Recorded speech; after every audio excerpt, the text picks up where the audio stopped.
Good morning అండి sir. Good morning. Good morning. So overall గా ఏమనిపిస్తుంది ఇప్పటివరకు వచ్చిన రిజల్ట్స్ బట్టి చూస్తే సార్? అంటే సరే వేరే కాదు కానీ మనం కూడా కొన్ని అంచనాలు వేసాము. కొంత ఎర్రర్ జరిగింది అనేది కనపడుతుంది. అంటే ఓవరాల్ గా బీఆర్ఎస్ పర్ఫార్మెన్స్ బాగుంది అనేది. ఎందుకంటే కాంగ్రెస్ ఎటుకూడి as ruling party got to win అది. లేకపోతే గడ్డిపోతారంలో సర్ప్రైజింగ్ 18 వార్డులు ఉంటే 14 వార్డు బీఆర్ఎస్, 3 మాత్రమే కాంగ్రెస్.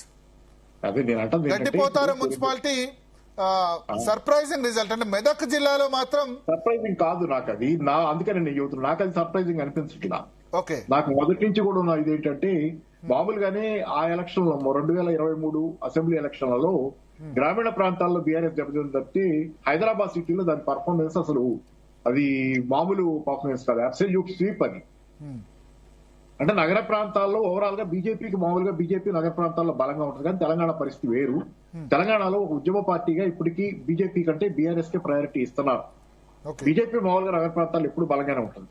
కానీ తెలంగాణ పరిస్థితి పూర్తిగా భిన్నం. మిగతా రాష్ట్రాల కంటే బీఆర్ఎస్ అనేది కోల్పోయిన స్వప్నం లాగా ఈ రోజు జనాలకి గ్రామీణ ప్రాంతాల్లో కూడా కొంత కనపడింది. పంచాయతీ ఎలక్షన్ లో కూడా అప్పుడే హైదరాబాద్ నగరంలో అంత స్వీప్ అయిన తర్వాత ఈ రోజు ఉన్నటువంటి ఒక వేవ్ ఉంది కాంగ్రెస్ పార్టీకి అగెనెస్ట్ గా.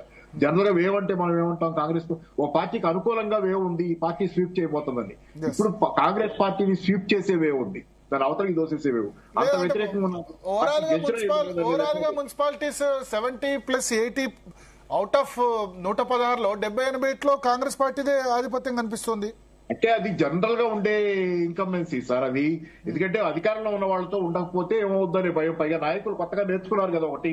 అదే పార్టీలు నాయకులు ఒకళ్ళొకళ్ళు బెదిరించుకునేవాళ్ళు, ఒక పార్టీ ఇంకో పార్టీనో. సో ఇప్పటి వరకు ధర్మపురి మున్సిపాలిటీలో కాంగ్రెస్ పార్టీ 5 కూడా గెలిచింది. 1, 4, 7, 10, 13 అన్ని వార్డ్స్ కూడా గెలిచింది. అడ్లూరు లక్ష్మణ్ ప్రభంజనం మనకు ధర్మపురి మున్సిపాలిటీలో కనిపిస్తోంది.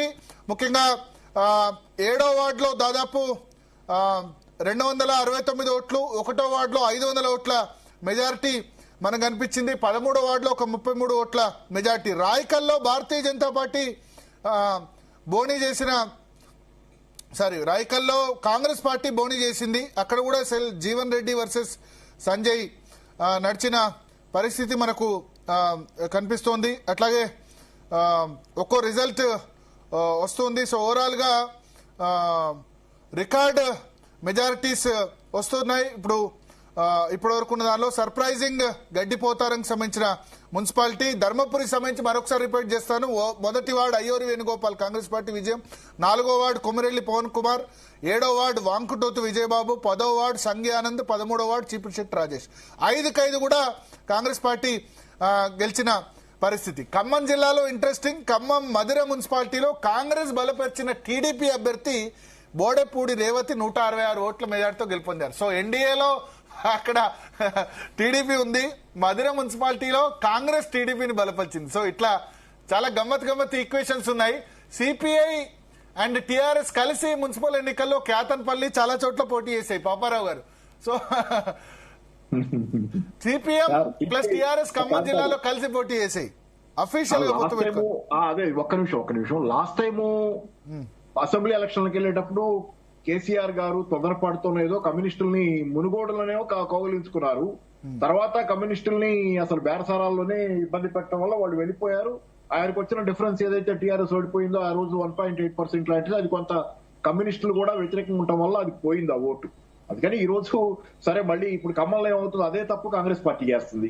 కమ్యూనిస్టులను కించపరుస్తా మాట్లాడుతున్నారని అక్కడ కోల్బెల్ట్ ఏరియాలో ఏఐటీయూసీ నాయకుడు సీతారామయ్య గారు ఆయన కొంచెం దీని మీద మిగతా పార్టీ కంటే ముందే కదిలి, సిపిఐలో మిగతా వాళ్ళ కంటే ముందే కదిలి టీఆర్ఎస్ తో పొత్తు పెట్టుకున్నాడు ఆ ఏరియాలో. కాబట్టి అట్లా సిపిఐని అవమానిస్తా మాట్లాడింది, మీకేముంది మీదేమి లేదని అట్లా మాట్లాడి మేము అట్లా దానివల్ల ఖమ్మం జిల్లాలో సిపిఐ దూరం అయింది. కొత్తగూడెంలో కూడా మన సాంబశివరావు గారు కూడా ఆయన ఎమ్మెల్యే, ఆయన కూడా చాలా తీవ్రంగా సవాల్ చేశారు కదా కాంగ్రెస్ వాళ్ళని. మీ మొన్న పేపర్ స్టేట్మెంట్ కూడా చూశారు, అంటే అవమానిస్తా ఇష్టం వచ్చినట్టు కేసులు. మొన్న ఎలక్షన్ సందర్భంలో కొత్తగూడెం ఈ మున్సిపల్ ఎలక్షన్ సందర్భంలో కూడా కాంగ్రెస్ పార్టీ కమ్యూనిస్టులతో అది స్నేహపూర్వక పోటీ లాగా జోడ్లా విడిపోయినందుకు చాలా ఇబ్బంది పెట్టారు. దాని మీద ఆయన కూడా కోననేని సాంబశివరావు గారు కూడా తీవ్రం. కాబట్టి ఏంటంటే ఈ ఎలక్షన్ లో కాంగ్రెస్ పార్టీ గతంలో టీఆర్ఎస్ పార్టీ చేసుకున్న తప్పే చేసుకుంది. అధికారంలో ఉన్న వాళ్ళకు ఉండే కనపడని తనం ఉంటది కదా కళ్ళు, దాంతో సిపిఐని అవమానించింది. దాంతో సిపిఐకి ఈ రోజు కనువిపోయింది. అది ఎప్పటి నుంచో మాట్లాడుతున్నాం. కొంతమంది నాలంటి వాళ్ళం గతంలో సిపిఐలో ఉన్న వాళ్ళం వాళ్ళతో వెళ్తూ అప్పుడు కనపడం మిత్రులతో సిపిఐ వాళ్ళతో ఏమనంటే ఇది మీరు ఇట్లా కంటిన్యూ అయితే మీకు కూడా భవిష్యత్తు ఉండదు, టీఆర్ఎస్ తో ప్రయాణం చేయటం లేకపోతే ఇండిపెండెంట్ గా ఉన్న కొంత నయమే కానీ కాంగ్రెస్ పార్టీ తరగతి నెగటివ్ అవుతుంది మీకు అని చెప్పాము. కానీ ఖమ్మం మీటింగ్ లో రేవంత్ రెడ్డి గారిని పిలిచి ఆ డయాస్ ఎక్కించి 100 సంవత్సరాల దానికిను సిపిఐ 100 సంవత్సరాల పుట్టుకి రేవంత్ రెడ్డికి సంబంధం ఏంటో ఎవరికి తెలియదు. ఆయన వచ్చేమో రాజకీయ ఉపన్యాసం చేసిపోయాడు. ఆయన తిట్లు ఆయన శాపనార్థాలతో ఉపన్యాసం చేశాడు. కాబట్టి సిపిఐ ఒక్క నిమిషం లైన్ లో ఉండండి. మెదక్ జిల్లా గడ్డిపోతారం మున్సిపాలిటీ బీఆర్ఎస్ కైవసం చేసుకుంది. చాలా surprising result. 17 గడ్డిపోతారంలో 14 BRS, 3 Congress party, ఒకళ్ళు ఇండిపెండెంట్ గెలిచారు. ఎస్, మనతో పాటు నగేష్ మన ప్రతినిధి ఫోన్ లైన్ లో ఉన్నారు. నగేష్, ఏంటి అఫీషియల్ గా మొత్తం 17-18 వార్డ్స్ కూడా డిక్లేర్ అయిపోయినాయా ఇంకా, లేకపోతే ఇది ఆధిక్యత మాత్రమేనా? గడ్డపోతారంలో 14 బీఆర్ఎస్ అఫీషియల్ గానే డిక్లేర్ చేశారు. అయితే ఇంకా 2 వార్డులకు సంబంధించి ఫలితాలు రావాల్సి ఉంది. కాంగ్రెస్ అయితే 1 వార్డుకు సంబంధించిన ఫలితాలు ఇచ్చారు అక్కడ. ఓకే, సో కాంగ్రెస్ ఒకటే గెలిచింది అక్కడ. 1 వార్డు కాంగ్రెస్ గెలిచింది, ఇంకో వార్డు లీడ్ గా ఉన్నట్టుగా చెప్తున్నారు. సో 14 అంత అద్భుతమైన రిజల్ట్ రావడానికి ఏంటి కారణం? ఏం కనిపిస్తుంది? నీలం మధు ముదిరాజ్ భార్య పోటీ చేసింది గడ్డిపోతారమా లేకపోతే ఇంద్రేశమా? ఇస్నాపూర్ మున్సిపాలిటీ నీలం. ఈ గడ్డపోతారం అనేది అది బీఆర్ఎస్ కు కంచుకోట లాంటిది. హరీష్ రావు 2 సార్లు ప్రచారం చేశారు. ప్లస్ కొత్తగా ఏర్పడిన మున్సిపాలిటీ గతంలో బొల్లారంకు అటాచ్ గా ఉండేది, బొల్లారం మండల కేంద్రంలోకి. అయితే జిన్నారము, గుమ్మడిదల, గడ్డపోతారం ఈ 3 ఆ సెగ్మెంట్ లో కొత్తగా ఏర్పడిన మున్సిపాలిటీలు. ఓకే ఓకే ఓకే సో అక్కడ డైరెక్ట్ గా మనకు ఎమ్మెల్యే గూడెం మైపాల్ రెడ్డి వచ్చి ప్రచారం చేశారు కదా చివరి రోజు, ఇక్కడ కూడా ప్రచారం చేశారు. అంటే గడ్డపోతారంలో గూడెం మైపాల్ రెడ్డి రంగంలోకి దిగడంతోనే అక్కడ బీఆర్ఎస్ స్ట్రెంత్ పెరిగిందని చెబుతున్నారు. ఎందుకంటే బీఆర్ఎస్ అనుచరులు ఎవరైతే మైపాల్ రెడ్డి అనుచరులు ఉన్నారో ఆయనకు సంబంధించిన వారికి బీఆర్ఎస్ స్పందించారు. హరీష్ రావు ప్రచారం చేసే సందర్భంలో గూడెం మధుసూదన్ రెడ్డి, మైపాల్ రెడ్డి సోదరుడు, మైపాల్ రెడ్డి వైఫ్ కూడా వచ్చారు. ఆ రోజు పూర్తి స్థాయిలో వాళ్ళు ప్రచారం చేశారు. దాంతోనే అక్కడ బీఆర్ఎస్ పంచుకోటగా మారిపోయింది. ఓకే ఓకే ఓకే సో మిగతా ప్లేస్ లో ఇప్పుడు పటాన్ చెరువు పరిధిలో 5 కొత్త మున్సిపాలిటీ చేశారు. ఈ 5 మున్సిపాలిటీస్ లో సిచ్యువేషన్ ఎట్లా ఉంది? 5 బీఆర్ఎస్ కి ఎన్ని రావచ్చు, కాంగ్రెస్ పార్టీకి ఓవరాల్ గా మున్సిపాలిటీస్ ఎన్ని రావచ్చు? పటాన్ చెరువు అసెంబ్లీ సెగ్మెంట్ లో ఇస్నాపూర్, ఇంద్రేశం, జిన్నారం, గడ్డపోతారం, గుమ్మడిదల ఈ 5 మున్సిపాలిటీలు కొత్తగా ఏర్పడ్డాయి. ఇస్నాపూర్ రిజల్ట్ ఇంకా ఇప్పుడే 2 వార్డులు అయితే వచ్చాయి. 15వ వార్డులో కాంగ్రెస్ వచ్చింది, 16వ వార్డులో బీజేపీ వచ్చింది. అయితే ఇంద్రేశంలో కూడా 2 వచ్చాయి. ఇంద్రేశంలో 15-16 యాక్చువల్ గా. ఇస్నాపూర్ ఇంకా రాలేదు సార్. అయితే ఇస్నాపూర్ మున్సిపాలిటీ కొంత డిలే ఉంది. దాంతో ఇంకా ఫలితాలు అయితే మెల్లమెల్లగా వస్తున్నాయి. ముందడుగు అని చెప్తున్నారు కానీ క్లారిటీ అయితే లేదు. ఈ జిన్నారం లో కూడా ఇంకా స్పష్టంగా రిజల్ట్ అయితే రాలేదు. గడ్డపోతారం వరకు అయితే స్పష్టమైన రిజల్ట్స్ అయితే వచ్చాయి. సంగారెడ్డిలో ఇప్పటి వరకు 1 వార్డు రిజల్ట్ కూడా ఇవ్వలేదు. పోస్టల్ బ్యాలెట్ మాత్రమే ఇప్పటి వరకు రిజల్ట్ ఇచ్చారు. తర్వాత చిన్నగా ఏదైతే జహీరాబాద్ లో కొత్తగా ఏర్పడి చిన్న మున్సిపాలిటీ అవుతుందో కోహీర్ లో కూడా బీఆర్ఎస్ 2, ఎంఐఎం 1, కాంగ్రెస్ 2. కాంగ్రెస్ ఇప్పటి వరకు 3 వార్డులు అయితే గెలుచుకుంది. ఆందోళన జోగుపేట మన మినిస్టర్ గారు ఉండే ఏదైతే మున్సిపాలిటీ ఉందో అక్కడ ఇప్పటి వరకు అయితే 2 కాంగ్రెస్ వచ్చింది, 1 చోట బీఆర్ఎస్ అయితే గెలిచినట్టుగా రిజల్ట్ ఉంది. మొత్తంగా మెదక్ లో చూసుకుంటే మెదక్ లో కూడా ఊహించని రీతిలో బీజేపీ 1 వార్డు అయితే గెలుచుకుంది. బీఆర్ఎస్ ఇప్పటి వరకు 3 వార్డులు, కాంగ్రెస్ 2 వార్డులు గెలిచింది. నర్సాపూర్, మెదక్ ఈ చోట భారతీయ జనతా పార్టీ కూడా కొంత ప్రాబల్యం కనిపిస్తుంది. నర్సాపూర్ లో 1, మెదక్ లో 1, తూప్రాన్ లో 1. ఈ 3 తూప్రాన్ ఇంకా రాలేదు. తూప్రాన్ లో బీఆర్ఎస్ వచ్చింది. మెదక్, నర్సాపూర్ ఈ 2 అయితే ఒక్కొక్క చోట ఒక్కొక్క వార్డు బీజేపీ అయితే గెలుచుకున్న పరిస్థితి కనిపిస్తుంది. ఓకే ఓకే ఒకసారి నల్గొండ జిల్లా వెళ్దాం. మా ప్రతి జానయ్య ఉన్నారు. నల్గొండ జిల్లాలో కాంగ్రెస్ పార్టీ బోని చేసింది. నందికొండ మున్సిపాలిటీలో మొత్తం 12 వార్డులు అయితే 11 వార్డుల్లో కాంగ్రెస్ పార్టీ విజయం, 1 వార్డులో బీఆర్ఎస్ విజయం. సో జైవీర్ రెడ్డి, జానారెడ్డి చిన్న కుమారుడు. ఎస్ జానయ్య, సో నందికొండ, హాలియా 2 కూడా కాంగ్రెస్ పార్టీ దాదాపు అబ్సల్యూట్ మెజారిటీతో గెలిచినట్టేనా?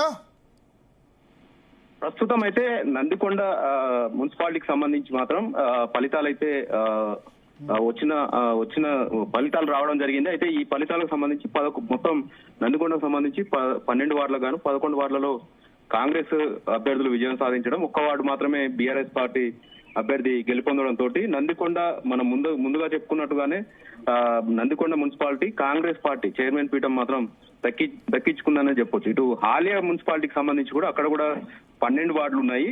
ఇప్పటి వరకు వచ్చినటువంటి రిజల్ట్ ప్రకారం అయితే దాదాపుగా 2 బీఆర్ఎస్ పార్టీ అభ్యర్థుల్లో ఒక బీఆర్ఎస్ పార్టీ అభ్యర్థి ఒకరు గెలుపొందడం జరిగింది, మరొకరు ముందంజలో ఉన్నారు. మిగతా 8 వార్డులకు సంబంధించి కూడా కాంగ్రెస్ అభ్యర్థులే ముందంజలో ఉన్నారు. వారంతా కూడా గెలిచే అవకాశం ఉన్నట్లుగా కూడా తెలుస్తుంది. మొత్తం ఏదైతే హాలియా మున్సిపాలిటీకి సంబంధించి 12 వార్డులలో దాదాపుగా 10 వార్డుల వరకు కూడా హాలియా మున్సిపాలిటీలో కాంగ్రెస్ అభ్యర్థులు గెలిచే అవకాశం ఉంది. ఎందుకంటే అందరూ కూడా ముందంజలో ఉన్నారు. ఇక్కడ హాలియా మున్సిపాలిటీ కూడా కాంగ్రెస్ పార్టీ చైర్మన్ పీఠం కూడా దక్కించుకునే అవకాశం. మొత్తానికి నల్గొండ జిల్లాకు సంబంధించి కాంగ్రెస్ పార్టీ అయితే ముందస్తుగానే అంటే నందికొండ మున్సిపాలిటీ దక్కించుకొని బోని కొట్టిందని మాత్రం చెప్పవచ్చు.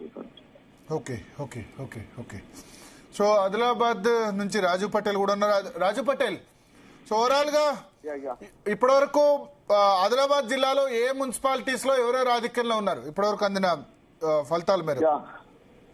ఆదిలాబాద్ జిల్లా సంబంధించి మనకు ఆసిఫాబాద్కి వెళ్తే ఆసిఫాబాద్ జిల్లాలో బీఆర్ఎస్ బోని కొట్టింది. సో మనం అనుకున్నట్టే ఎక్కువగా 7 వార్డుల్లో ఆసిఫాబాద్ మున్సిపాలిటీలోని 7 వార్డుల్లో కూడా బీఆర్ఎస్ పార్టీ లీడ్లో ఉంది. అందులో ఇప్పటికే 2 వార్డులను కైవసం చేసుకుంది. ఆసిఫాబాద్ మున్సిపల్ వార్డు 15లో బీఆర్ఎస్ పార్టీ 58 ఓట్లతోటి గెలిచింది. గెలిచిన అభ్యర్థి పేరు గుబడే నాగుబాయి. సమీప కాంగ్రెస్ అభ్యర్థిపై 58 ఓట్లతోటి బీఆర్ఎస్ అభ్యర్థి గుడే నాగుబాయి ఆసిఫాబాద్ మున్సిపాలిటీ 12వ వార్డులో గెలిచారు. అలానే ఆసిఫాబాద్ మున్సిపాలిటీ వార్డు 3లో బీఆర్ఎస్ అభ్యర్థి ఓవరాల్ గా ఏ మున్సిపాలిటీలో ఎంతో చెప్పండి, ఎందుకంటే వార్డ్స్ ఓవరాల్ గా ఆసిఫాబాద్ మున్సిపాలిటీలో అయితే బీఆర్ఎస్ పార్టీ ముందంజలో ఉంది. సో సెకండ్ ప్లేస్ కాంగ్రెస్ కు వచ్చింది ఆసిఫాబాద్. సో ఉత్కంఠ రేపుతున్నటువంటి కేతన్పల్లి మున్సిపాలిటీ మంచిర్యాల జిల్లాకు వచ్చేసి కేతన్పల్లి మున్సిపాలిటీ చెన్నూరు నియోజకవర్గంలోని మంత్రి వివేక్ వెంకటస్వామి ప్రాతినిధ్యం వహిస్తున్నటువంటి కేతన్పల్లి మున్సిపాలిటీలో అయితే సిపిఐ పార్టీ ఫస్ట్ బోర్డు కొట్టింది వార్డు 22లో. తర్వాత బీఆర్ఎస్ కూడా అంటే ఇప్పటి వరకు అయితే వెలువడించినటువంటి అధికారికంగా 2 వార్డులలో ఒక వార్డులో సిపిఐ గెలిచింది, ఒక వార్డులో బీఆర్ఎస్ గెలిచింది. మరొక 2 వార్డులలో కూడా బీఆర్ఎస్ ఉంది, మరొక 2 వార్డుల్లో సిపిఐ ముందంజలో ఉంది. ఇప్పటి వరకు అయితే అక్కడ కాంగ్రెస్ పార్టీ ఇప్పుడున్న రిజల్ట్ ప్రకారం ఇంకా ఎక్కడ కూడా లీడ్లోకి తీసుకోలేదు. చెన్నూరులో అయితే 5 వార్డులలో చెన్నూరులో కాంగ్రెస్ పార్టీ లీడ్లోకి వచ్చింది. మంచిర్యాలలో మొత్తం కార్పొరేషన్ 60 డివిజన్లు ఉన్నాయి. 60 డివిజన్లలో జరుగుతున్నటువంటి పరిస్థితులలో ఇప్పటి వరకు 12 వార్డులలో కాంగ్రెస్ పార్టీ ఆధిక్యంలోకి వచ్చింది. బీజేపీ 8 వార్డులు, అలానే బీఆర్ఎస్ పార్టీ 6 వార్డుల ఆధిక్యంలో కొనసాగుతుంది. సో ఆదిలాబాద్ జిల్లాలో కూడా అటు బీఆర్ఎస్ బీజేపీ మధ్యనే కూడా అక్కడ కూడా రిజల్ట్స్ లీడ్ లోకి వస్తున్నాయి. నిర్మల్ జిల్లాలో కొన్ని పోస్టల్ బ్యాలెట్లు బీజేపీ అభ్యర్థులకు అక్కడ ఎక్కువగా రావడం జరిగింది. భైన్సాలో అనుకున్నట్టుగానే ఎంఐఎం కొనసాగుతుంది. అయితే పోస్టల్ బ్యాలెట్ లో బీజేపీ వాళ్ళకు కూడా అక్కడ ఎక్కువగా పడ్డట్టుగా ఇప్పుడు మామూలు రిజల్ట్ వచ్చినా చెప్పండి, ఎందుకంటే పోస్టల్ బ్యాలెట్ 1-2 ఓట్లు దాని వల్ల పెద్ద లేదు. ఓవరాల్ గా అదే కానప్పుడు నిర్మల్ కి వచ్చేసి అయితే బీజేపీ లీడ్ లోకి వస్తుంది. బీజేపీ వర్సెస్ అక్కడ కాంగ్రెస్ కొనసాగుతుంది. నిర్మల్ లో బైన్సాలో 1 సైడ్ గా ఎంఐఎం వస్తుంది. సో ఖానాపూర్ లో కాంగ్రెస్ వర్సెస్ బీఆర్ఎస్ వస్తుంది. ఇప్పటి వరకు ఖానాపూర్ రిజల్ట్స్ కనుక చూసుకుంటే 6 వార్డులలో కూడా కాంగ్రెస్ పార్టీ కూడా అక్కడ అభ్యర్థులు ముందంజలో ఉన్నారు. వాటికే అక్కడ లీడ్ వస్తుంది. ఇక లక్ష్మీపేటకు వచ్చేసి అయితే 10వ వార్డు సంబంధించినటువంటి ఒక అభ్యర్థి అనారోగ్యంతో ఎల్లమ్మ మృతి చెందడం జరిగింది. సో అక్కడ రిజల్ట్స్ ఎలా ఉందో చూడాలి. కాంగ్రెస్ లక్ష్మీపేటలో ఇప్పటి వరకు 4 వార్డుల్లో కాంగ్రెస్ పార్టీ ముందంజలో ఉంది. లక్ష్మీపేటలో మొత్తం 15 వార్డులు ఉన్నాయి. దానిలో 4 వార్డులో కూడా కాంగ్రెస్ పార్టీ ముందంజలో ఉంది. సో చెన్నూరులో కూడా కాంగ్రెస్ పార్టీ లీడ్ కొనసాగుతుంది. మంచిర్యాలలో కాంగ్రెస్ పార్టీ లీడ్ కొనసాగుతుంది. అటు బెల్లంపల్లిలో కూడా కాంగ్రెస్ పార్టీ అయితే లీడ్ లో కొనసాగుతుంది. ఇప్పటి వరకు వచ్చినటువంటి రిజల్ట్స్ ప్రకారము కాంగ్రెస్ పార్టీ లీడ్ లో ఉంది. ఏదైతే మన కేతన్పల్లి ఆసిఫాబాద్ కేతన్పల్లి ఏమో బీఆర్ఎస్ తో పెట్టుకున్నటువంటి బీఆర్ఎస్